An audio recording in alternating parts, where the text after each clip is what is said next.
بسم اللہ الرحمن الرحیم۔ السلام علیکم ناظرین۔ لیلا مجنوں کی اصل کہانی۔ لیلا مجنوں کا قصہ کیا تھا؟ یہ ایک عربی داستان ہے۔ اس کے کرداروں کو تاریخی طور پر ثابت مانا جاتا ہے۔ لیلا مجنوں دو حقیقی عاشق تھے۔ صدیوں تک اس میں بہت کچھ افسانہ طرازی کی گئی۔ عربی سے فارسی میں اس کو پہل رودکی نے منتقل کیا۔ اس کے بعد نظامی کنجوئی نے اس کو فارسی میں لکھا۔ اب تک 1000 سے زائد مرتبہ اس داستان کو مختلف زبانوں میں مختلف لوگ نثر و نظم میں لکھ چکے ہیں۔ سب سے زیادہ مقبولیت و اہمیت نظامی گنجوئی کی مجنوں کا اصل نام قیس ابن الملوک ابن المزاحم ہے۔ مجنوں لغوی طور پر پاگل، دیوانے اور عاشق کو کہتے ہیں۔ لیلا کا نام لیلا بنت مہدی ابن سعد بیان کیا جاتا ہے۔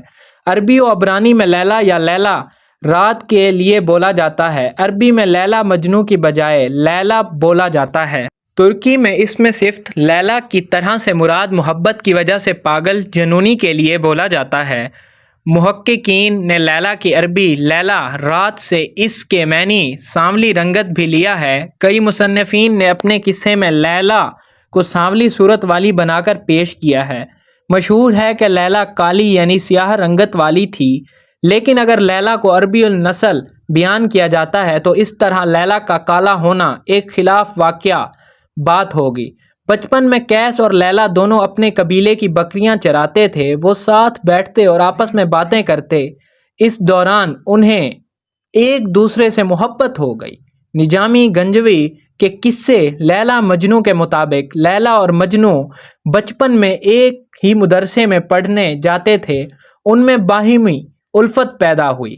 مجنوں کی توجہ تعلیم کی بجائے لیلا کی طرف رہتی، جس پر استاد سے اسے سزا ملتی، مگر استاد کی چھڑی مجنوں کے ہاتھوں پر پڑتی اور درد لیلا کو ہوتا۔ استاد نے یہ بات لیلا و مجنوں کے گھر والوں کو بتائی، جس پر لیلا کے مدرسے جانے اور گھر سے نکلنے پر پابندی لگ گئی۔ ایک دن پھر مجنوں کی نظر لیلا پر پڑ گئی اور بچپن کا عشق تازہ ہو گیا۔ مجنوں نے لیلا کا ہاتھ مانگا، مگر لیلا کے باپ نے انکار کر دیا۔ لیلا کا بھائی تبریز مجنوں کو مارنے کی کوشش کرتا ہے، مگر مجنوں اس کو قتل کر دیتا ہے، جس پر مجنوں کو سرعام محبت کا اظہار کرنے اور لیلا کے بھائی کو مارنے پر سنگسار کرنے کی سزا سنائی گئی۔ کچھ کہانیوں میں تبریز کے قتل کا قصہ نہیں ہے، بلکہ رشتہ دینے سے انکار کیا جاتا ہے اور کچھ عرصے بعد لیلا کی شادی کسی دوسرے کے ساتھ کر دی جاتی ہے، جس پر قیس پاگل سا ہو جاتا ہے۔ جامعہ ازہر شعبہ اردو کے سربراہ ڈاکٹر ابراہیم محمد ابراہیم المصری لکھتے ہیں کہ لیلا مجنوں کی شدید عشق و محبت کی کہانی کوئی فرضی داستان نہیں ہے، جیسا کہ ڈاکٹر طہ حسین نے اظہار خیال کیا ہے۔ یہ پہلی صدی ہجری کا سچا واقعہ ہے جو عرب کے نجد کے علاقے میں رونما ہوا اور لازوال بن گیا۔ مجنوں ایک مالدار نجدی قبیلے بنو عامر کے سردار کا بیٹا تھا۔ نہایت گورا چٹا، خوبصورت اور خوش گفتار نوجوان تھا، شاعر تھا۔ قیس نے لیلا کے اوپر شاعری کرتے ہوئے ایک جگہ لکھا ہے، ترجمہ: وہ ایک چاند ہے جو ایک سرد رات میں آسمان کے وسط میں چمک رہا ہے۔ وہ نہایت حسین ہے۔ اس کی آنکھیں اس قدر سیاہ ہیں کہ انہیں سرمے کی ضرورت نہیں۔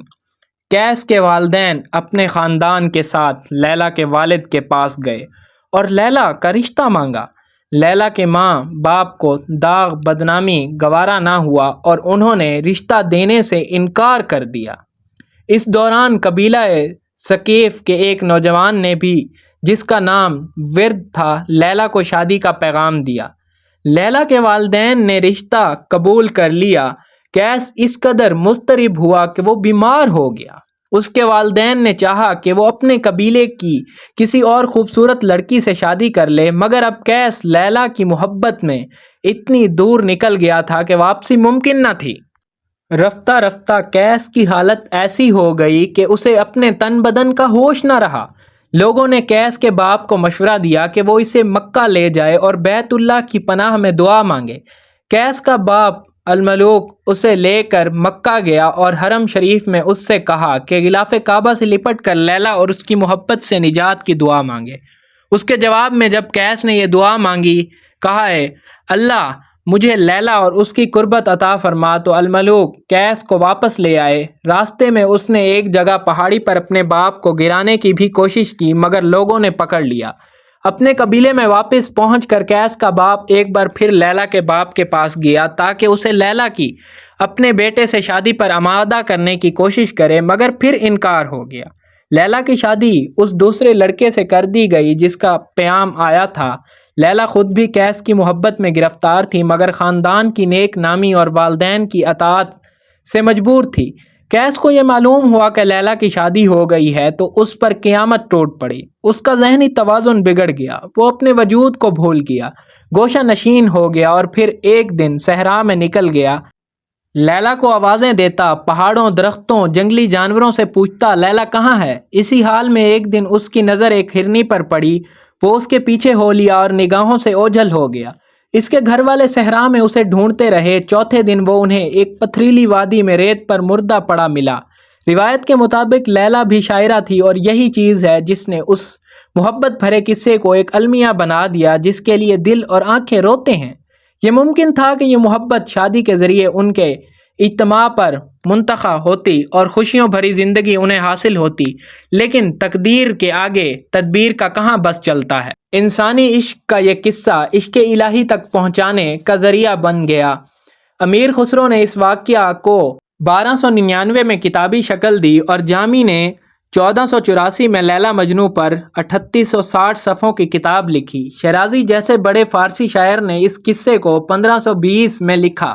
بھلے شاہ فرماتے ہیں، کیتا سوال میاں مجنوں نے تیری لیلا رنگ دی کالی ہے، دتا جواب میاں مجنوں نے تیری اکھ نہ ویکھن والی ہے۔ قرآن پاک دے ورق چٹے اتے لکھی سیاہی کالی ہے، چھڈ وے بلیا دل دے چھدیاں تے کی گوری تے کی کالی ہے۔